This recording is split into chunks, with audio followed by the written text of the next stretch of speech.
G8 também. Ceará ganhou, Corinthians, Internacional, que não tem DVD, agora é DVD, tudo junto, hein? Não adianta reclamar, viu, Internacional? Não é porque eu sou corintiano e do Corinthians. Vocês estão de brincadeira, cara. Vocês estão de brincadeira, né? Vocês tomaram 6 gols, anulou 2. Aí, vocês estão brincando. Aí vocês querem... Chute no peito? Chute no peito. Vocês estão achando... Olha, que porcaria que eu... Você tá de brincadeira aí, você, menino? Você tá brincando de falar isso? E é sempre eles, né? Como eles se sentem tão inferiores. Como vocês se sentem pequenos. Pô, devia ser grande, que vocês ganharam todos os títulos. Mundial, Libertadores, pô, Brasileiro 3. Pô, vocês se tornam tão pequenos, de uma reclamação tão idiota como essa. Olha, vocês não marcaram o pênalti em cima do Wesley. Vocês estão de brincadeira? Vocês tomaram 6 gols. Estão de sacanagem? Tem a matéria do Decilo aí? Então bota a matéria do Decilo aí, vocês aí. Foi um jogo atípico na Neoquímica Arena em Itaquera. 8 gols. 2 do Corinthians foram anulados com o auxílio do VAR. Reclamação alvinegra. O Internacional reclama também de um pênalti não marcado e da expulsão de um jogador, Bruno Henrique, no segundo tempo. Yuri Alberto se tornou agora, ao lado de Ângelo Romero, o maior artilheiro da Arena Corinthians, com 43 gols. E o primeiro deles, passe do Memphis, e Yuri se livrou da marcação e fez 1-0 Corinthians. O Internacional empatou com o Aguirre, 1-1, depois do tapinha de Hugo Souza. A virada veio aos 41 do primeiro tempo. O passe final de Alan Patrick e Thiago Maia definiu. No segundo tempo, muitas reclamações. O empate do Corinthians poderia ter acontecido aos 7 minutos, mas o gol de Yuri Alberto foi anulado por conta de uma falta de Mateuzinho em Wesley. Bruno Henrique foi expulso aos 16 minutos por falta em Raniel, segundo amarelo. Reclamação do time gaúcho. O empate para valer veio aos 19. Depois do Carídio, o Bidu de cabeça, Yuri Alberto fez o segundo dele. Mais um gol anulado. E esse, o mais bonito da partida seria. Memphis fez, depois do passe de Carídio. Mas a arbitragem, com a ajuda do VAR, deu falta de André Ramalho em Luiz Otávio. Aos 43, pênalti do irmão do Romero, o Oscar Romero, em Matheus Bidu, também com auxílio do VAR. Yuri bateu e fez 3-2. Para fechar a conta, Igor Coronado, um belo gol, 4-2 Corinthians. E aí as reclamações depois do apito final. Vamos lá, vamos ouvir. Hoje o VAR é uma muleta, né? Para que as decisões sejam postergadas e eles possam analisar com mais calma, né? Como se fosse o replay disponível para eles a todo momento. Né? O 4-2 é consequência. Simplesmente se criou um ambiente de favorecimento ao Internacional o tempo inteiro.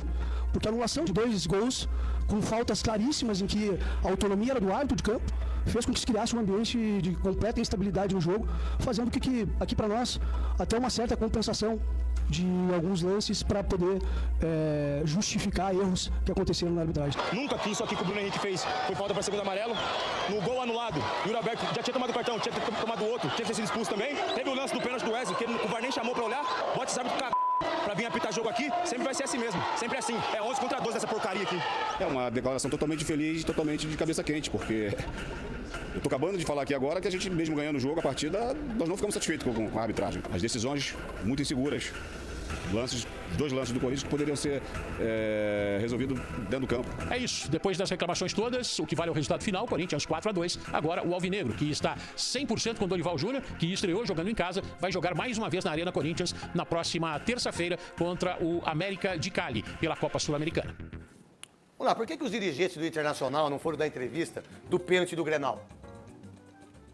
Não quer um futebol melhor?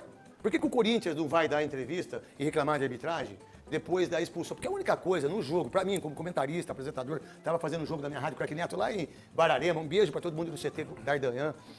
Muito obrigado a vocês todos. Muito obrigado ao Renato, que fez a Lendas Cup. Tava lá todo mundo com as crianças, todo mundo. A única coisa que o Internacional tem o direito de reclamar, eu acho que é isso que o Internacional deveria reclamar, é que não deveria ter sido expulso e nem falta foi. O Bruno Henrique. Eu vou colocar pro Godoy, o Godoy vai analisar. Tô falando eu como comentarista e que disse na rádio Craque Neto. Não, segura. Não de lisura, de inteligência e de não achar que tudo é contra o Internacional. Por que vocês não reclamaram do Grenal? Por que o Corinthians não reclama dos jogos, dos pênaltis que teve? Por que o Palmeiras, quando perde assim, o Abel vai mansinho na coletiva? Nossa, parece que é o Dalai Lama.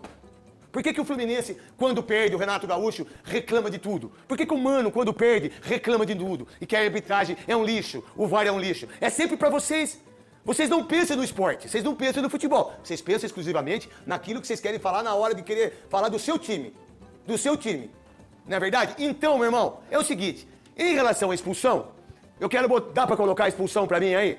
Eu quero botar a expulsão e o Godoy... Vem aqui, Godoy, fazendo um favor. Pode vir aqui. Vem cá.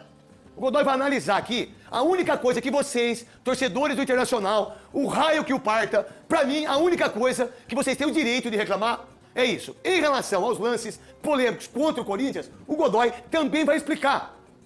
Porque a gente tem que fazer futebol e quem tem que comenta jogo, eu sou corintiano porque eu sofro. Mas eu não posso deixar de falar que é um absurdo expulsar o Bruno Henrique num lance que nem falta foi. E que eu vi isso. Aí eu quero perguntar pro Godoy. Solta o lance, devagar, slow motion, pro Godoy analisar. Aí, ó. Não é esse. Mas, Não, esse é o primeiro cartão. Não, tudo bem. Isso aí, tá bom. Mas é o lance... se foi merecido... É, não foi gente, merecido. não é esse. É um cartão muito Não, rigoroso calma. no momento, mas foi um... O árbitro optou por mostrar o cartão. O primeiro cartão, se é rigoroso ou não, se foi merecido ou não, é um alerta para o jogador continuar jogando, sabendo que ele está... Que ele corre o risco. Ele não pode fazer nada para outra amarela. Nada para outra amarela. Amarelo esse. Vai no pé do adversário. Vamos lá, esse é o Nesse lance. lance aqui... Para o lance pra mim aí. Nesse lance, ele não toca no jogador do Que Corinthians. é o Ranieri. Ele não toca no jogador do Corinthians. Acabou sendo punido com cartão amarelo, segundo amarelo e, consequentemente, vermelho. Isso, vocês todos que fazem aí do Internacional. Tá aí o lance, Godoy, ó. Nem encosta. Nada. Não foi absolutamente nada. Simulação. Solta ele devagar aí. Simulação. E a simulação acontece, e acontece quase na frente do banco do Corinthians, né? Então você vê, só que você falou aí o negócio de reclamar quando perde, todo mundo quer que a arbitragem erre. Aí, ó. Todo mundo quer que a arbitragem Vamos erre. lá, volta só esse lance aí, gente. Eu não quero mais. Mas Eu quer só que quero erre. esse. Quer que erra a favor, né? Então você vê se o Dorival Júnior foi ali e falou assim: ô, seu juiz, não foi nada, não expulsa nada, não foi nada. Né? Olha só, aonde tem um toque aí, Godoy? Aonde encosta o Bruno Henrique? Não toca. Não foi falta. Não tocou no jogador do Corinthians. E aí vocês aí que são comentaristas, vocês deviam dizer isso. Vocês que são apresentadores, vocês deviam dizer isso. Esse é o... E aí pode ser um lance crucial pro jogo, que você tira um jogador importante. Sim. Tá, aí eu discuto Pode isso. interferir. Mas ó, aonde o pé? Onde tá o pé? Fala aí, Godoy, por favor. Ele poderia punir o jogador que tá dando carrinho lá por trás, né? Isso. Não o Bruno Henrique. Que é o Oscar Romero. Não é não. Desculpa, Oscar. Disputando a Colocou bola. o braço no peito, primeiro coloca o braço no peito, aí E a hora que puxa. tá descendo, ainda Vai puxa o junto. caminho. Pra você, foi pênalti? Não. Pra você, foi pênalti? Pra você, foi pênalti? Tem que Mas marcar a falta, a primeira falta. Quem faz a primeira falta? Aí, ó. Quer ver? Ó. Botou. Ó. Veio. Olha lá. Colocou o braço lá em Brevemente, cima é o e gol no o peito. Yuri travou. Me conformo Vocês de podem fazer o que o quiser. lance e pedir pênalti nisso, Não, né? tudo bem, mas aí, quando você perde um jogo, você toma 6 gols, você toma 4 que valeu, mais 2, o Yuri Alberto fez 4. Aí a reclamação é aí você pega pelo em ovo. E aí tá tudo certo, tá tudo bem. Porque se fosse com o Internacional, que tivesse tido 2 gols anulados no Beira-Rio, da forma que foi do Corinthians, meu irmão, o mundo tinha acabado. E é assim com todo mundo. Com o Corinthians é assim, com o Palmeiras é assim, com o Vasco é assim, com todo mundo. Godoy, o que mais você viu do jogo que você pode orientar todos nós aqui? Em termos de orientar vocês, mas é verdade. Se alguém for apitar jogo, não deixa, fala para não apitar do jeito que o Paulo apitou, não. Porque ele deixou de apitar sem o VAR, né, e não soube apitar com o VAR. Ele conseguiu esquecer de apitar sem o VAR e não conseguiu apitar com o VAR. Quer dizer, o árbitro do VAR acabou sendo muito Paulo Ricardo. Paulo Ricardo, acabou sendo mais importante pro jogo do que o árbitro do campo. E ele é FIFA, pô. Isso é um desserviço A com a única coisa arbitragem no tom física. as duas reclamações, tanto do diretor do Inter como do Fabinho Soldado, é a mesma. Que o apito gera insegurança. Porque o tempo inteiro você não sabia se o que ele tinha apitado ia continuar Mas ou no não. Grenal eles não falaram isso, né? Não, o não Corinthians, falaram. quando é ajudado dentro da Neoquímica Arena, ninguém fala isso também, né? Isso que tá errado, meu. É o país da indignação seletiva, Desculpa, né? irmão. Todo mundo quer que a arbitragem a erre, indignação mas erre a seu favor. Não, mas esse tom, esse denominador comum, que os dois usaram, da insegurança do apito, a gente vê em todos os jogos. Porque a gente vai ver daqui a pouco no lance do jogo do Grêmio de novo, um lance que claramente é pênalti e não é chamado. O outro jogo é chamado. Então, no primeiro, não tem critério. O cara que tá pitando em campo, a gente só escuta o áudio depois, você não sabe o que ele tá ouvindo no ouvido dele. Godoy, pode sentar, baixo por baixo. Quem tá apitando ou não. consegue andar? E o apito, de fato, é muito inseguro. Porque a comissão de arbitragem, que não tem nem mais um presidente, tem o chefe da escolinha, também não dá uma entrevista para explicar o que eles querem. Se eles querem menos interferência, mais ação do VAR, menos ação do VAR. Eles falam que eles vão fazer uma coisa, eles fazem outra completamente diferente. Aqui, a 2 aqui. Então vamos lá. A gente já mostrou tudo pra vocês aí no Brasil inteiro. Cada um que pense do jeito que quiser, cada um que puxe o saco do jeito que você quiser, cada um que fale do jeito que quiser. Mas aqui tá a verdade. Doa quem doer, irmão. Doa quem doer. Porque se tem alguém que pode reclamar alguma coisa, é o Internacional na expulsão do Bruno Henrique. Do restante, você pode reclamar do árbitro, você pode reclamar do VAR, o Corinthians pode reclamar dos 2 gols. Ah, como é que pode isso? É sempre contra nós. A única coisa que tem aí é isso. E a falta de categoria do árbitro, que é FIFA, e não teve peito para apitar o jogo. Essa é a grande verdade. Mas o Internacional tem direito de reclamar em relação à expulsão que não existiu. Não era para dar o segundo amarelo para o Bruno Henrique e não foi falta, diga-se de passagem.